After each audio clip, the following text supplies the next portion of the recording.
إن الحمد لله نحمده ونستعينه ونستغفره ونعوذ بالله من شرور أنفسنا ومن سيئات أعمالنا من يهده الله فلا مضل له ومن يضلله فلا هادي له وأشهد أن لا إله إلا الله وحده لا شريك له وأشهد أن محمدا عبده ورسوله أما بعد فإن خير الحديث كتاب الله وخير الهدى هدى محمد صلى الله عليه وسلم وشر الأمور محدثاتها وكل محدثة بدعة وكل بدعة ضلالة وكل ضلالة في النار يا أيها الذين آمنوا اتقوا الله حق تقاته ولا تموتن إلا وأنتم مسلمون يا أيها الناس اتقوا ربكم الذي خلقكم من نفس واحدة وخلق منها زوجها وبث منهما رجالا كثيرا ونساء واتقوا الله الذي تساءلون به والأرحام إن الله كان عليكم رقيبا يا أيها الذين آمنوا اتقوا الله وقولوا قولا سديدا يصلح لكم أعمالكم ويغفر لكم ذنوبكم ومن يطع الله ورسوله فقد فاز فوزا عظيما اللهم صل على محمد وعلى آل محمد كما صليت على إبراهيم وعلى آل إبراهيم إنك حميد مجيد اللهم بارك على محمد وعلى آل محمد كما باركت على إبراهيم وعلى آل إبراهيم إنك حميد مجيد رب اشرح لي صدري ويسر لي أمري واحلل عقدة من لساني يفقهوا قولي سبحانك لا علم لنا إلا ما علمتنا إنك أنت العليم الحكيم أما بعد فأعوذ بالله السميع العليم من الشيطان الرجيم بسم الله الرحمن الرحيم لقد من الله على المؤمنين إذ بعث فيهم رسولا من أنفسهم يتلو عليهم آياته ويزكيهم ويعلمهم الكتاب والحكمة وإن كانوا من قبل لفي ضلال مبين. آج کے اس خطبہ جمعہ میں 12 ربیع الاول سے ریلیٹڈ مس پرسیپشنز جو ہیں ان کو 6 اکیڈیمک پوائنٹس سے انشاءاللہ ایڈریس کروں گا، اور وہ 6 پوائنٹس جو آج کے خطبہ جمعہ میں ڈسکس ہوں گے ان میں پہلا ہے کہ امام کائنات محمد رسول اللہ صلی اللہ علیہ وسلم کا یوم ولادت کا دن مہینہ اور سال کون سا ہے۔ دوسرا پوائنٹ، وفات مصطفیٰ کا دن، تاریخ اور مہینہ اور سال کون سا ہے۔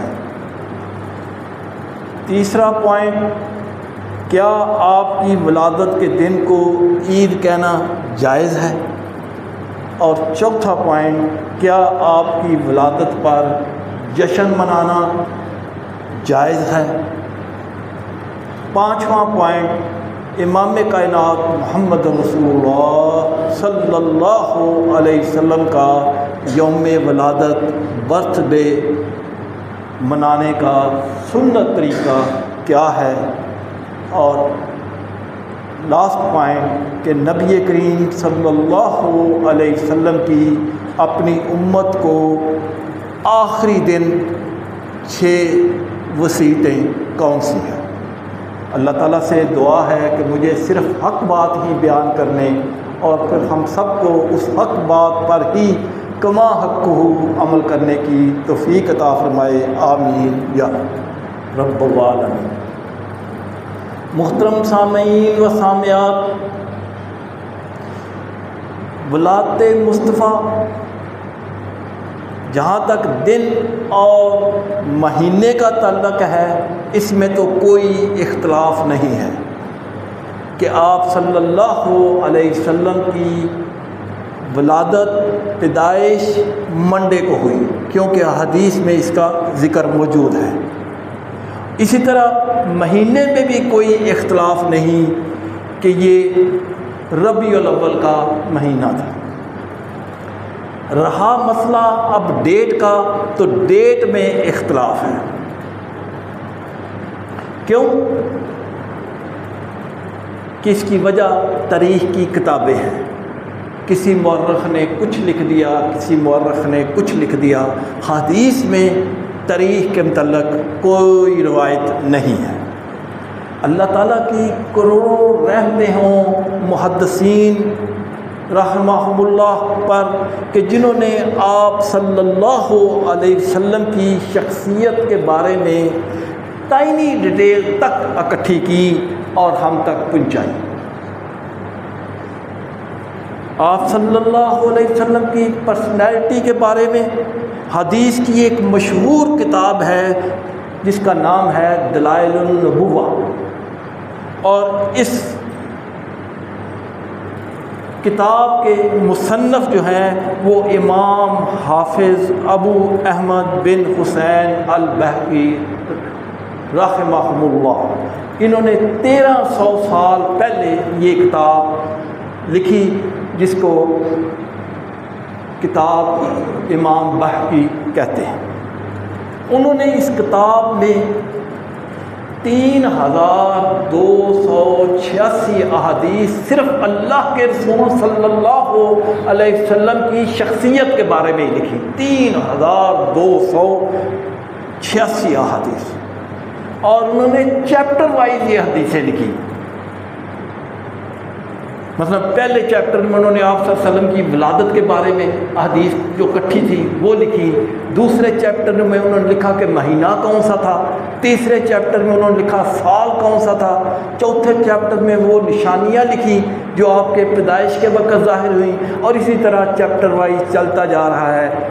اور انہوں نے یہ کتاب مکمل کی، اور آخری چیپٹر میں انہوں نے آپ کی بیماری، آپ صلی اللہ علیہ وسلم کی وفات، آپ صلی اللہ علیہ وسلم کے جنازے کے بارے میں احادیث جو تھیں وہ نقل کی۔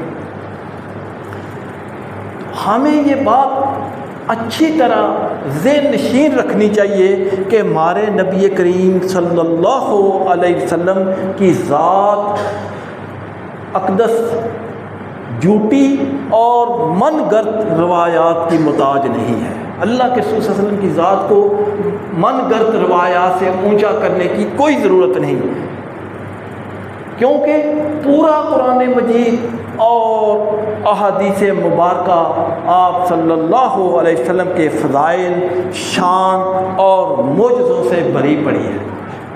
آپ صلی اللہ علیہ وسلم کی شان تو اللہ تعالیٰ نے قرآن مجید میں خود بیان کی ہے، لہذا آپ کی شان بیان کرنے کے لیے جھوٹے قصے، کہانیاں، فرضی واقعات بیان کیے جائیں، اس سے آپ کی عزت بلند نہیں ہوتی بلکہ آپ کی بے حرمتی ہوتی ہے۔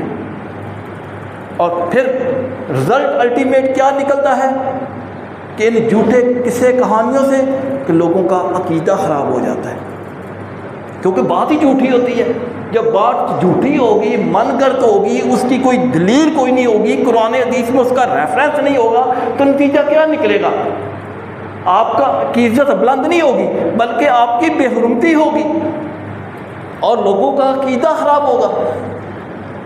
اسی لیے بخاری میں حدیث ہے 3445 اور اس کے راوی ہیں سیدنا عمر رضی اللہ تعالی عنہ۔ روایت کرتے ہیں کہ اللہ کے رسول صلی اللہ علیہ وسلم نے فرمایا لا تطرونی کما اطرت نصارا، میری ذات کو اتنا بلند نہ کرو، میری شان اتنی بلند نہ کرو جیسے کہ النصارى ابن مریم، عیسائیوں نے سیدنا عیسیٰ علیہ السلام کی شان میں غلو کیا۔ فَإِنَّمَا، بے شک انا میں عبدہ، اللہ کا بندہ ہوں، فَقُولُوا، پس جب بھی میرا نام لو مجھے کہو عبداللہ، اللہ کا بندہ، وَرَسُولَهُ، اور اس کا رسول۔ اب اس حدیث میں آپ دیکھیں اللہ کے رسول صلی اللہ علیہ وسلم کی ٹینشن ظاہر ہو رہی ہے۔ آپ کو یہ ٹینشن ہے کہ لوگ ایسا کریں گے، میری شان بڑھانے میں ایگزیجریٹ کریں گے، غلو کریں گے، اس لیے آپ صلی اللہ علیہ وسلم نے اسپیسیفکلی اس بات سے منع فرمایا۔ اس کی ایک مثال چھوٹی سی دے دیتا ہوں۔ سنن ابن ماجہ میں حدیث ہے 2117 اور مسند احمد میں بھی یہ حدیث موجود ہے اور حدیث کا نمبر ہے 1010 کہ ایک صحابی آیا اللہ کے رسول صلی اللہ علیہ وسلم کے پاس اور بات چیت کی، اور بات چیت کرنے کے بعد جب جانے لگا تو کہنے لگا ما شاء اللہ و شئت، ٹھیک ہے جو آپ نے باتیں بتائیں ایسے ہی ہوگا جیسے اللہ چاہے گا، وشئت، اور جیسے آپ صلی اللہ علیہ وسلم چاہیں گے۔ تو آپ صلی اللہ علیہ وسلم کا چہرہ سرخ ہو گیا، جلال میں آ گئے اور فرمایا اجعلتنی مع اللہ عدلا، ہے میرے ساتھی تم نے مجھے اللہ کے برابر کھڑا کر دیا کہ جو اللہ چاہے اور جو میں چاہوں، بلکہ تم کہو کل بل ما شاء اللہ وحدہ، جو اللہ کے لا چاہے۔ تم نے مجھے اور اللہ کو برابر کر دیا کہ جو میں چاہوں جو اللہ چاہے۔ اتنا آپ سخت پریشان ہو گئے اور آپ نے اس کو سمجھایا کہ جب بھی کبھی کہنا ہو کہنا ہے کل بل ما شاء اللہ وحدہ، جو اللہ کے لا چاہے۔ یعنی چھوٹی سی غلطی کو اللہ کے رسول صلی اللہ علیہ وسلم نے فوراً پوائنٹ آؤٹ کر کے اس کی تصحیح فرما دی اور کیٹیگریکلی اس بات سے منع فرما دیا کہ ایسی بات بھی زبان پہ نہیں لانی کہ مجھے اللہ کے ساتھ برابر کر دیا جائے۔ اور آج کیا ہے؟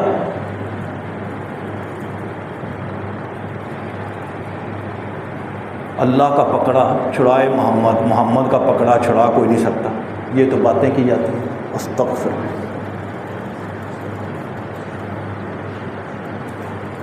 اس کتاب جس کا میں نے ابھی ذکر کیا الدلائل النبوہ، اس میں امام بحقی نے حدیث نقل کی ہے جو مسلم میں بھی ہے 2750 اور اس کے راوی ہیں سیدنا ابو قتادہ انصاری رضی اللہ تعالی عنہ۔ روایت کرتے ہیں کہ اللہ کے رسول صلی اللہ علیہ وسلم ہر منڈے کو روزہ رکھتے۔ صحابہ نے عرض کیا اے اللہ کے رسول صلی اللہ علیہ وسلم، آپ ہر پیر کو منڈے کو روزہ رکھتے ہیں، اس کی کیا وجہ ہے؟ تو آپ صلی اللہ علیہ وسلم نے فرمایا فیہ ولدت و فیہ انزل، یہ سموار کا وہ دن ہے جس میں میں پیدا ہوا اور اسی دن مجھ پر قرآن نازل ہوا، مجھے نبوت ملی، مجھے اللہ نے نبی بنایا۔ مجھے رسول بنایا، اس لیے میں سوموار کا روزہ رکھتا ہوں کہ اس دن میں پیدا ہوا اور اللہ نے مجھے نبوت دی۔ اس حدیث سے یہ بات پتہ چلی کہ آپ صلی اللہ علیہ وسلم کی پیدائش کا دن پیر ہے، سوموار ہے، منڈے ہے۔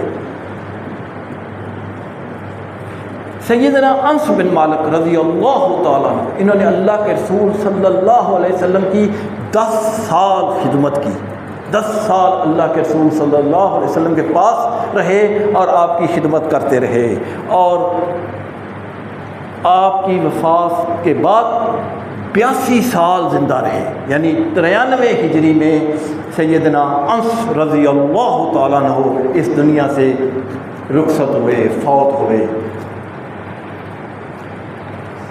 روایت کرتے ہیں کہ اللہ کے رسول صلی اللہ علیہ وسلم بنی ہاشم کے اندر 9 ربیع الاول عام فیل سوموار کے دن پیدا ہوئے۔ عام فیل سے مراد وہ سال ہے جس سال ابراہیم بیت اللہ کو ڈھانے کے لیے اپنا لشکر لے کر آیا اور اللہ تعالیٰ نے اس کا یہ ارادہ نیست و نبود کر دیا۔ اس سال کو عام الفیل یعنی ہاتھیوں کا سال کہتے ہیں۔ تو کہتے ہیں کہ اس سال، جس سال کے ہاتھی کے لشکر نے ابراہیم جو ہے اس نے جو بیت اللہ کے اوپر حملہ کرنے کے لیے کوشش کی، اس سال اللہ کے رسول صلی اللہ علیہ وسلم سوموار والے دن پیدا ہوئے اور وہ 9 ربیع الاول تھا۔ اور یہ جو واقعہ ابراہیم کا پیش آیا، اس کو گزرے ہوئے 55 دن ہو چکے تھے،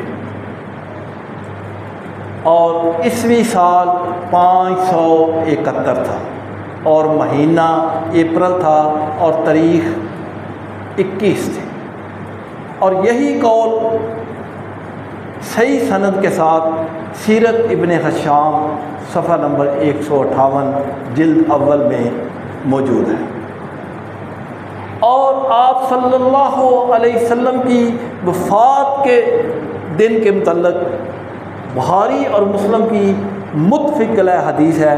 بخاری میں حدیث کا نمبر ہے 754 اور مسلم میں بھی یہ حدیث موجود ہے 945، اور اس کے راوی بھی سیدنا انس بن مالک رضی اللہ تعالی عنہ روایت کرتے ہیں کہ سوموار کا دن تھا۔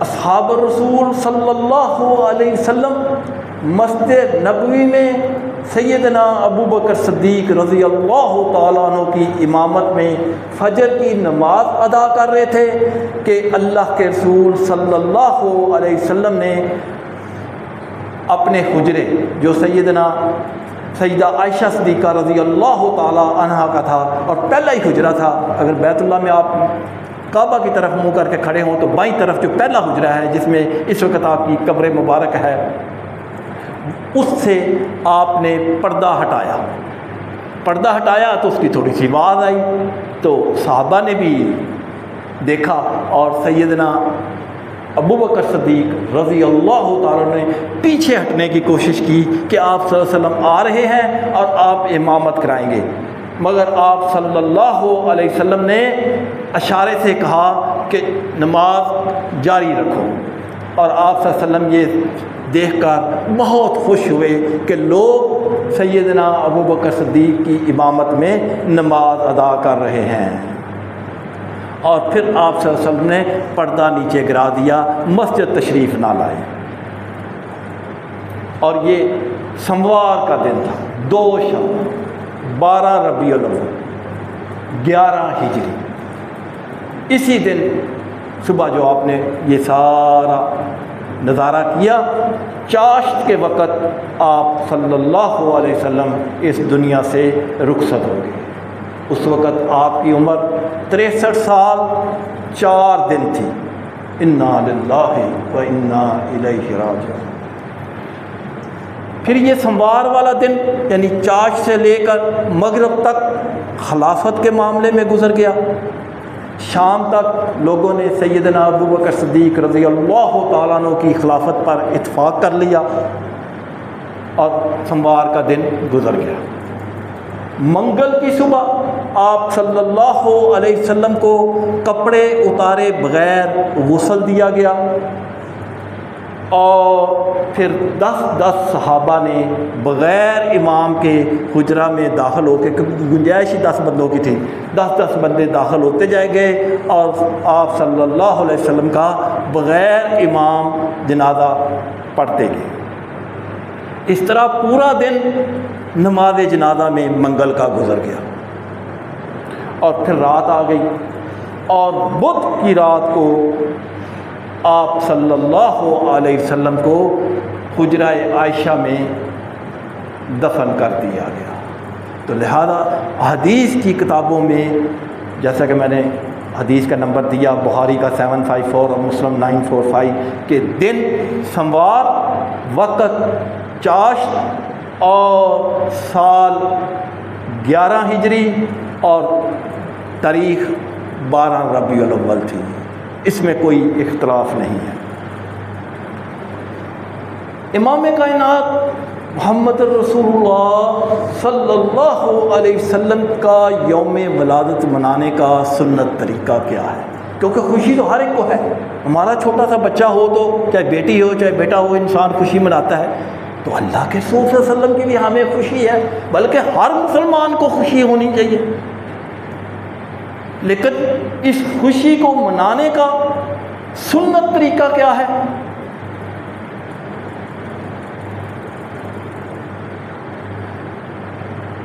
جو کہ اللہ کے نے خود قرآن مجید میں بیان فرمایا۔ قرآن مجید سورہ آل عمران آیت نمبر 164، اللہ فرماتے ہیں لقد تحقیق من اللہ، بہت بڑا احسان کیا ہے اللہ نے علی المومنین، اپنے مومنین بندوں پر، مسلمانوں پر، اذ بعث فیہم رسولا، کہ اس نے ان میں رسول بھیجا، من انفسہم، انہی کی جنس سے، یتلو علیہم آیات ہی، جو ان کو اللہ کی آیات پڑھ کر سناتا ہے، وَيُزَكِّيهِمْ، اور انہیں پاک کرتا ہے، وَيُعَلِّمُهُمُ الْكِتَابَ وَالْحِكْمَةَ، اور انہیں کتاب اور حکمت کی باتیں سکھاتا ہے، وَإِنْ كَانُوا مِنْ قَبْلُ لَفِي ضَلَالٍ مُبِينٍ، تحقیق تمام انسانیت اس سے پہلے کھلی گمراہی میں تھی۔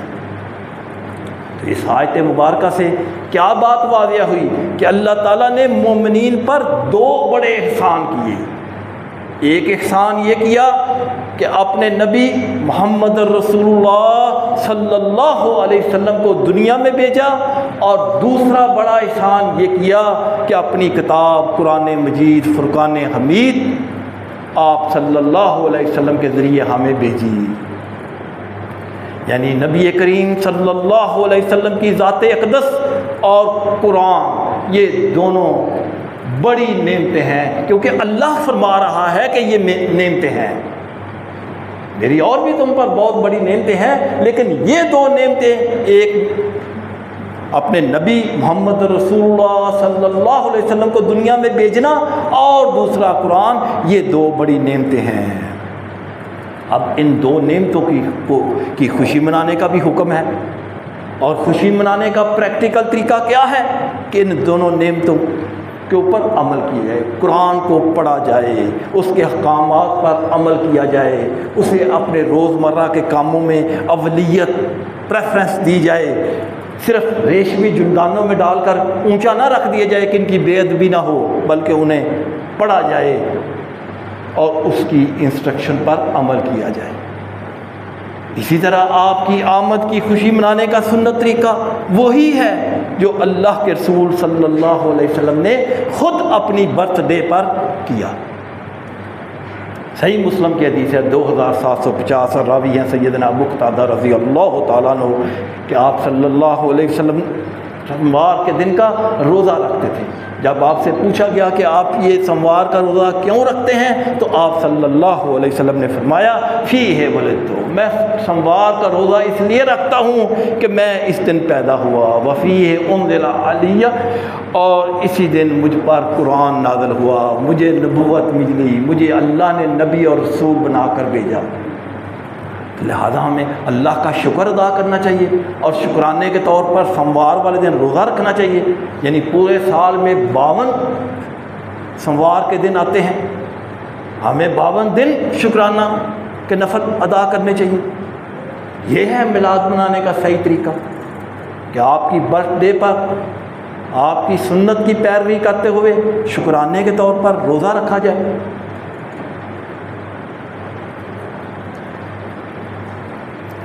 رہا یہ مسئلہ کہ لفظ عید بولنے کا، عید میلاد النبی، پھر اس کا نام چینج ہو کے جشن میلاد النبی ہو گیا، تو یہ بات تمام مکاتب فکر اس بات پر متفق ہیں کہ اسلام میں 2 عیدیں ہیں، عید الفطر اور عید الاضحیٰ، اور ان کو سیلیبریٹ کرنے کا بھی حکم ہے، اور اس دن روزہ رکھنے کی بھی اجازت نہیں ہے، جبکہ اللہ کے رسول صلی اللہ علیہ وسلم اپنی برتھ ڈے پر روزہ رکھتے تھے۔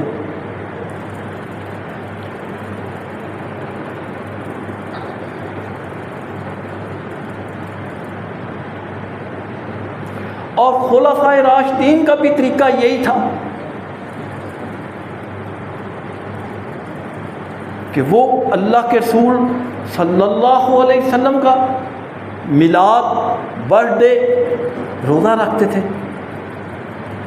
اگر وہ چاہتے تو اجتہاد کر کے اس دن کو عید کا دن ڈکلیئر کر سکتے، دنیاوی معاملہ تھا، اجتہاد کیا جا سکتا تھا، صحابہ اجتہاد کرتے تھے، اس کے بعد ائمہ کرام اجتہاد کرتے تھے، امام ابو حنیفہ رحمہ اللہ، امام مالک رحمہ اللہ، امام شافعی، امام حنبل، امام سفیان، کتنے امام گزرے، یہ اس مسئلے پر اجتہاد کر کے اس کو عید کا دن ڈکلیئر کر دیتے، کوئی حرج نہیں تھا۔ لیکن کسی ائمہ کرام نے بھی اس کو عید کا دن ڈکلیئر نہیں کیا، تو لہذا وہ چیز جو قرآن و سنت سے اور صحابہ کرام سے ثابت نہیں، وہ نہیں کرنی چاہیے، اس سے بچنا چاہیے۔ بعض کا یہ بھی کہا جاتا ہے کہ حرج کیا ہے، اگر یہ کام کر لیا جائے تو حرج کیا ہے، منع کہاں کیا گیا ہے؟ بھائی منع بھی کیا گیا ہے اور حرج بھی ہے، کیونکہ جو چیز قرآن و سنت سے ثابت نہ ہو اس کو کرنے کا حکم نہیں۔ اللہ کے رسول صلی اللہ علیہ وسلم نے فرمایا کل محدثۃ بدعۃ وکل بدعۃ ضلالہ وکل ضلالۃ فی النار، دین میں نئی بات ایجاد کرنا بدعت ہے، اور ہر بدعت گمراہی ہے، اور ہر گمراہی آگ میں لے جاتی ہے۔ اب اس کا کیا کہتے ہیں کہ بھائی یہ سپیکر بھی تو نئی چیز ہے نا، یہ گنبد بھی تو نئی چیز ہے، جہاز بھی تو نئی چیز ہے، پنکھے بھی تو نئی چیز ہے، یہ اس وقت تو نہیں، بھائی یہ دنیاوی چیزیں ہیں، سائنس ہے، سائنس ترقی کر رہی ہے، موبائل آ گئے ہیں، بلٹ ٹرینیں آ گئی ہیں، ہوائی جہاز ہیں، لوگ چاند کے اوپر جا رہے ہیں، یہ ساری دنیاوی معاملات ہیں، یہ سائنسی معاملات ہیں۔ حکم کیا ہے کہ دین میں کوئی کام نیا ایجاد نہیں کرنا۔ دنیاوی طور پر تو ترقی کر رہے ہیں، یہ اے سی لگے ہوئے ہیں، پہلے کہاں تھے؟ کوئی اے سی نہیں تھے۔ سائنس دن بدن ترقی کر رہی ہے، نئی سے نئی انوینشن آ رہی ہے، اور اس سے فائدہ اٹھانا چاہیے۔ یہ سپیکر، یہ دوسری چیزیں، یہ دنیاوی ہیں، اور یہ دنیاوی چیزوں میں انوینشن جائز ہے، اور ان کے اوپر ریسرچ کر کے دن بدن سائنس ترقی کر رہی ہے، اور انسانیت کے لیے یہ بہترین چیزیں ہیں، فائدہ دینے والی چیز ہے۔ حکم یہ ہے کل محدثۃ فی، کہ ہر نئی چیز دین میں کوئی نئی چیز ایجاد کرنا یہ بدعت ہے۔ اور یہ برتھ ڈے منانا یہود و نصارہ کا کام ہے، اور کسی مسلمان کو ان یہود و نصارہ کو فالو کرنے کی اجازت نہیں ہے۔ ایون اپنے بیٹے یا بیٹی کی بھی برتھ ڈے نہیں منانی چاہیے، کیونکہ یہ یہودیوں کا فعل ہے۔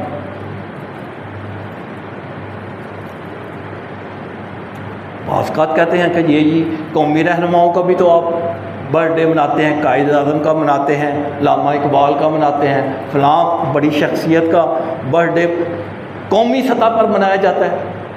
میرے بھائی ان کا بھی نہیں منانا چاہیے، اور لیکن اگر منایا جا رہا ہے تو یہ دنیاوی معاملہ ہے، اس کا کمپیریزن اللہ کے رسول صلی اللہ علیہ وسلم کے ساتھ تو نہیں ہو سکتا۔ آپ کی برتھ ڈے اور قائد اعظم کی برتھ ڈے یا علامہ اقبال کی برتھ ڈے، اس کا کمپیریزن بنتا ہی نہیں ہے، اینالوگی بنتی نہیں ہے۔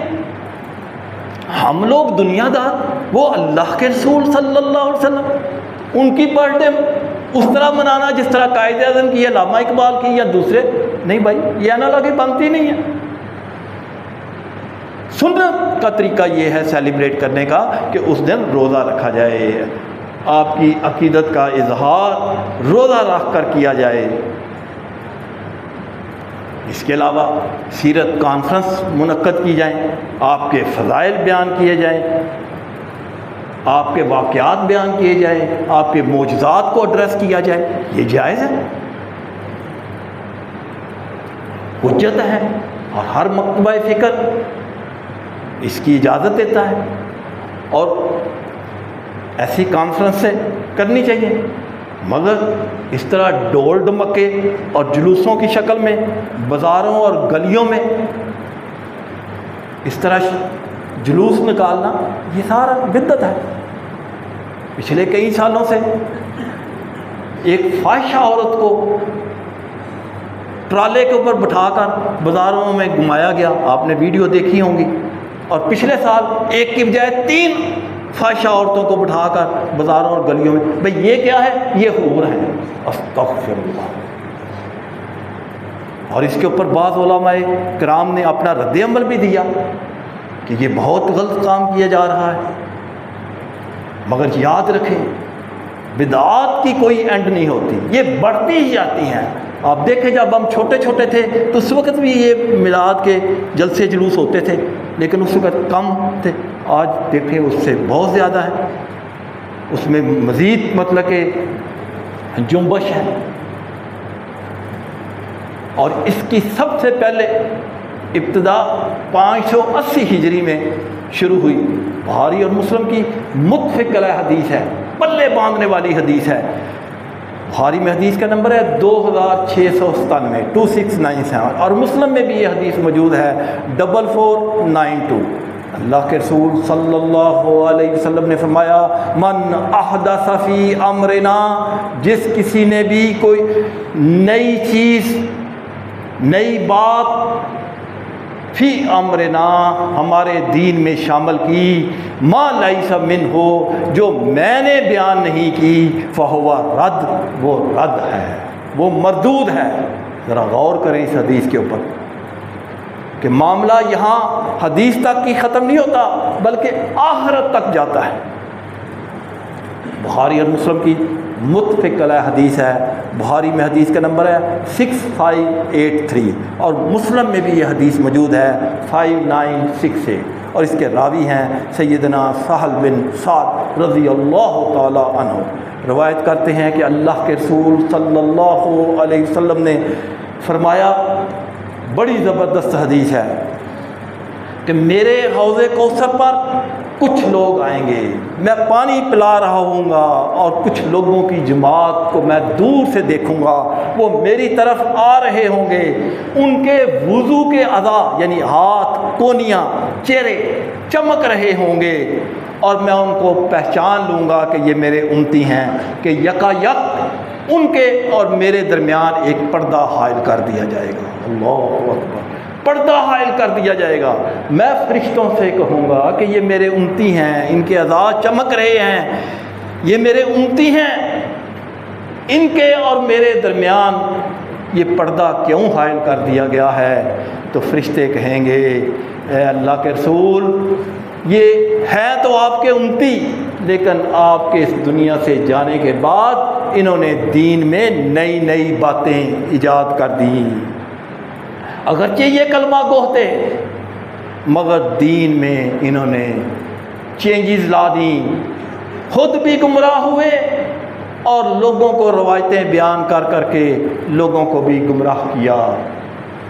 تو اس وقت آپ صلی اللہ علیہ وسلم سخت غصے میں آ جائیں گے اور کہیں گے سحقن سحقن، دور کر دو لمن غیر بعدی، ان لوگوں کو جنہوں نے میرے بعد چینجز کر دیں، سحقن سحقن لمن غیر بدل بعدی، جنہوں نے میرے بعد میرے دین کو بدل دیا اور نئی نئی چیزیں ایجاد کر دیں، ان کو دفعہ دور کر دو، سحقن سحقن۔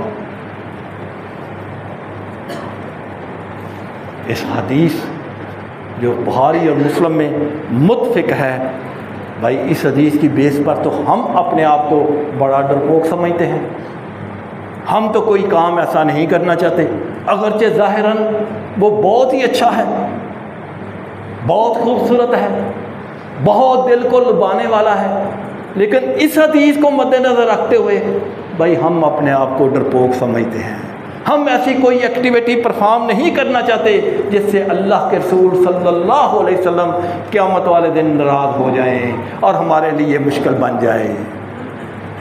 ہم غلطی سے بھی کوئی ایسی ایکٹیویٹی نہیں کرنا چاہتے، بھلے وہ کتنی بھی اچھی کیوں نہ ہو، کیونکہ ہم نہیں چاہتے کہ قیامت والے دن اللہ کے رسول صلی اللہ علیہ وسلم کا ہاتھ ہو اور ہمارے گریبان ہوں اور وہ ہماری سفارش نہ کریں اور یہ کہیں سحقن سحقن لمن غیر بعدی، ان کو دفعہ دور کر دو انہوں نے میرے دین میں نئی بات ایجاد کر دی۔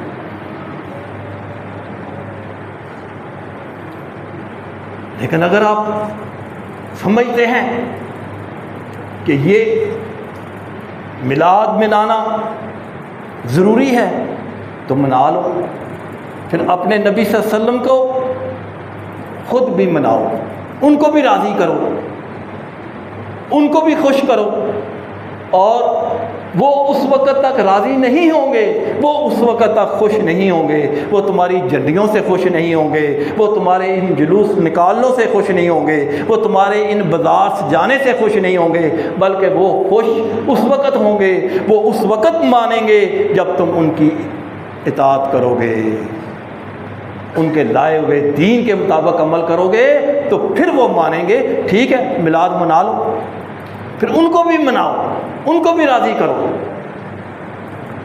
لہذا محبت کے کرائٹیریا میں ایسی کوئی ایکٹیویٹی نہیں کرنی چاہیے جس سے اللہ اور اس کے رسول ناراض ہوں۔ اللہ سبحانہ و تعالیٰ نے قرآن مجید فرقان حمید کی صورت آل عمران کی آیت نمبر 32 اور 33 میں کیٹیگوریکلی ہمیں ایک حکم دیا، وہ کیا؟ اللہ تعالیٰ نے اپنے نبی کو مخاطب کر کے فرمایا کل، اے میرے نبی ان کو بتا دو، کیا؟ ان کنتم تحبون اللہ، اگر تم چاہتے ہو کہ اللہ تعالیٰ تم سے محبت کرے، فاتبعونی، تو یہ ان کو کہو کہ میری پیروی کرو، یحببکم اللہ، اللہ تعالیٰ تم سے محبت کرنا شروع کر دے گا۔ اگر تم میری پیروی نہیں کرو گے تو اللہ تعالیٰ تم سے محبت نہیں کرے گا۔ وَيَغْفِرْ لَكُمْ ذُنُوبَكُمْ، اور اگر تم پیروی کرو گے تو اللہ تعالیٰ نہ صرف تم سے محبت کرے گا بلکہ تمہارے گناہوں کو بھی معاف فرما دے گا۔ وَاللَّهُ غَفُورٌ رَحِيمٌ، بے شک اللہ تعالیٰ بڑا غفور الرحیم ہے۔ کل، کہہ دیجئے، اطیعوا اللہ ورسولہ، کہ اطاعت کرو اللہ کی اور اس کے رسول کی۔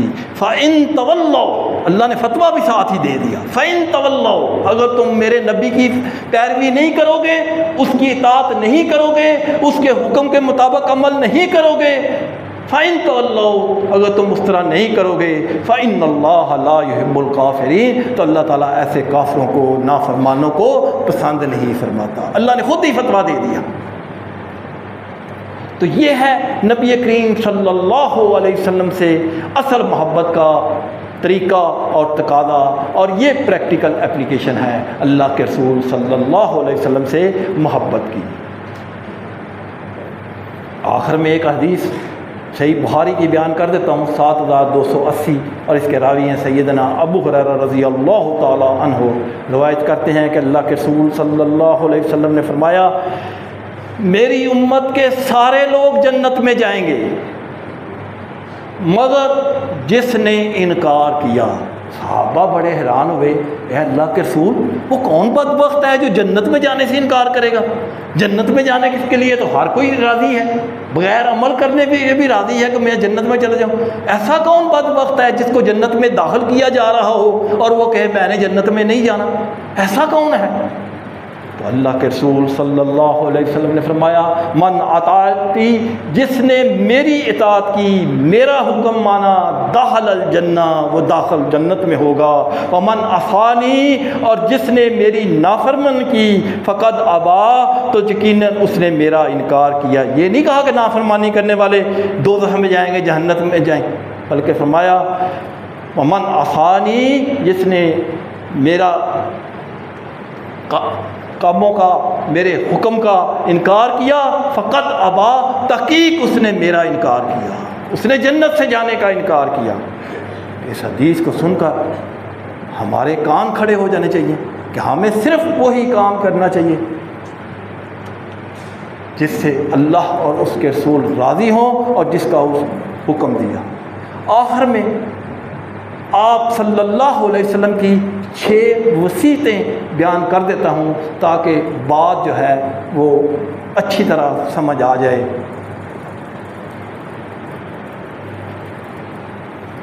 جب آپ صلی اللہ علیہ وسلم مرض الوفات میں مبتلا تھے تو آپ نے اپنی امت کو 6 نصیحتیں کی، آخری دن 6 نصیحتیں کی جب آپ صلی اللہ علیہ وسلم اس دنیا سے جا رہے تھے۔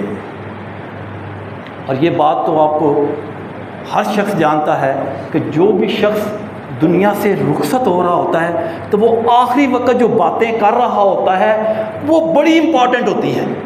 جب وہ اپنے بچے کو، اپنی بیٹی کو، اپنی بیوی کو، اپنے رشتہ دار کو کوئی وصیت کر رہا ہوتا ہے، جس کا مطلب ہے کہ اس کے نزدیک اس وقت وہ بات بڑی امپورٹنٹ ہوتی ہے جو وہ اپنی بیوی کو کر رہا ہوتا ہے کہ میرے مرنے کے بعد یہ کام کرنا۔ وہ کام واقعی اس شخص کے لیے جو کہہ رہا ہوتا ہے، اگلے آدمی کے لیے چاہے وہ امپورٹنٹ ہو یا نہ ہو، لیکن جو وہ بات کہہ رہا ہوتا ہے وہ مرنے والے کے لیے بڑی امپورٹنٹ ہوتی ہے۔ مثال کے طور پر سورۃ البقرہ کی آیت نمبر 32 میں سیدنا یعقوب علیہ السلام کی موت کا جب وقت قریب آیا تو انہوں نے اپنے بیٹوں کو بلایا اور کیا کہا، مَا تَعْبُدُونَ مِن بَعْدِی، اے میرے بیٹوں، میرے بعد تم کس کی عبادت کرو گے؟ تو سارے بیٹوں نے یک زبان ہو کر کہا، نعبد الہک و الہ آبائک ابراہیم و اسماعیل و اسحاق، اے ابا جان، ہم آپ کے اور آپ کے والد ابراہیم، اسماعیل اور اسحاق علیہ السلام کی کے رب کی عبادت کریں گے۔ یعنی سیدنا یعقوب کو کیا ٹینشن تھی آخری وقت میں کہ میرے بیٹے جو ہیں یہ کہیں شرک میں مبتلا نہ ہو جائیں۔ یہاں پر سیدنا یعقوب علیہ السلام کی ٹینشن یہ ظاہر ہو رہی ہے۔ بالکل اسی طرح جب ہمارے نبی کریم صلی اللہ علیہ وسلم مرض الوفات میں مبتلا تھے تو آپ کو بھی یہی ٹینشن تھی کہ میرے جانے کے بعد کہیں میری امت جو ہے وہ شرک میں مبتلا نہ ہو جائے۔ آپ پر مرض الموت کا آغاز 29 صفر 11 ہجری میں شروع ہوا اور آپ کا یہ مرض تقریباً 14 دن رہا۔ 10 دن آپ نے اسی حالت میں نماز پڑھائی اور باقی 4 دن سیدنا ابو بکر صدیق رضی اللہ تعالیٰ عنہ نے امامت کی اور نماز پڑھائی۔ جمعرات کو آپ کی طبیعت جو ہے وہ کچھ بہتر ہوئی تو آپ نے امت کے 6 وصیتیں کی۔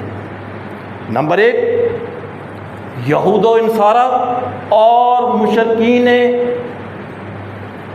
جو ہیں ان کو جزیرۃ العرب سے نکال دینا ہے. یعنی آپ کو یہ ٹینشن تھی کہ یہود و نصارہ جو ہیں یہ عرب سرزمین پر نہ رہیں. آخری وقت پر آپ کو یہ ٹینشن تھی تو آپ نے صحابہ کو حکم دیا کہ میرے دنیا سے رخصت ہو جانے کے بعد سب سے پہلے یہ کام کرنا ہے کہ ان کافروں کو، ان مشرکوں کو جزیرہ عرب سے خاص طور پر یہود و نصارہ کو نکالنا ہے. یہ پہلی وصیت کی. دوسری وصیت کی کہ میرے پاس وفود کا اسی طرح خیال رکھنا ہے، اسی طرح خدمت کرنی ہے جو باہر سے وفود ملنے کے لیے آئے، جس طرح میں کرتا ہوں، یعنی ضیافت کا دھیان رکھنا ہے. نمبر 3 غلاموں کا خیال رکھنا ہے، جو تمہارے نوکر ہوں، جو تمہاری خدمت کریں، ان کا بھی خیال رکھنا ہے. ان کو اچھا کھلانا ہے، ان کے ساتھ زیادتی نہیں کرنی، ان کو مارنا نہیں ہے، ان کو سزا نہیں دینی. غلطیاں ہو جاتی ہیں، غلام ہے، تمہارا ملازم ہے، اس سے غلطی ہو جائے گی تو غلاموں کے ساتھ اچھا سلوک کرنا ہے. نمبر 4 اللہ کی کتاب اور میری سنت کو مضبوطی سے پکڑ لینا ہے. یہ چوتھی وصیت کی. اور 5ویں جو وصیت کی وہ آپ صلی اللہ علیہ وسلم نے فرمایا نماز ادا کرتے رہنا. الصلاۃ الصلاۃ الصلاۃ، یعنی آپ بے ہوشی کی حالت میں ہیں اور زبان سے الفاظ ادا ہو رہے ہیں. الصلاۃ الصلاۃ الصلاۃ، نماز ادا کرتے رہنا، نماز ادا کرتے رہنا. اور چھٹی جو بات ہے بڑی امپارٹنٹ کہ قبروں کو سجدہ گاہ نہ بنانا، جیسے کہ یہود و نصارہ نے اپنے انبیاء کی قبروں کو سجدہ گاہ بنا لیا. ان وصیتوں کے بعد جمعرات مغرب تک ساری نمازیں آپ نے خود پڑھائیں اور مغرب کی نماز میں سورۃ المرسلات پڑھی اور عشاء کے وقت مرض میں اضافہ ہو گیا اور اس کے بعد آپ اپنے حجرہ سے مسجد نبوی میں دوبارہ تشریف نہ لائے. تو محترم بھائیوں ذرا غور کریں کہ آخری وقت میں جو آپ نے بار بار نصیحتیں کی. بخاری اور مسلم کی حدیث ہے 1390 اور مسلم میں ہے 1183 کہ یہود و نصارہ سے بیزاری، ان کے پیچھے فالو نہیں کرنا، اور یہ برتھ ڈے بنانا یہود و نصارہ کو فالو کرنا ہے. آپ نے ان سے بیزاری کا اعلان کیا. دوسرا غلاموں نوکروں سے اچھا سلوک کرنے کا کہا. صحیح مسلم 2245 اور جامعہ ترمذی 3206 کہ غلاموں سے اچھا سلوک کرنا. نمبر 3 نماز. نمبر 4 کتاب و سنت کے اوپر عمل کرنا. نمبر 5 قبروں کے متعلق آپ صلی اللہ علیہ وسلم نے یہ وصیتیں کی اور لوگوں کو تقوی اختیار کرنے کا حکم دیا. تو ان حدیث کو پڑھ کر ہمیں احساس ہو رہا ہے کہ آپ صلی اللہ علیہ وسلم آخری وقت میں کتنا پریشان تھے، اپنی امت کے بارے میں کتنی ٹینشن تھی، اور اس ٹینشن میں سب سے زیادہ ٹینشن جو تھی وہ شرک کے متعلق تھی کہ میرے جڑی امت کے لوگ جو ہیں یہود و نصارہ کو فالو کرتے ہوئے شرک اور بدعت میں مبتلا ہو جائیں گے. اللہ تعالیٰ سمجھنے اور عمل کرنے کی توفیق عطا فرمائے. وما علیک الا البلاغ.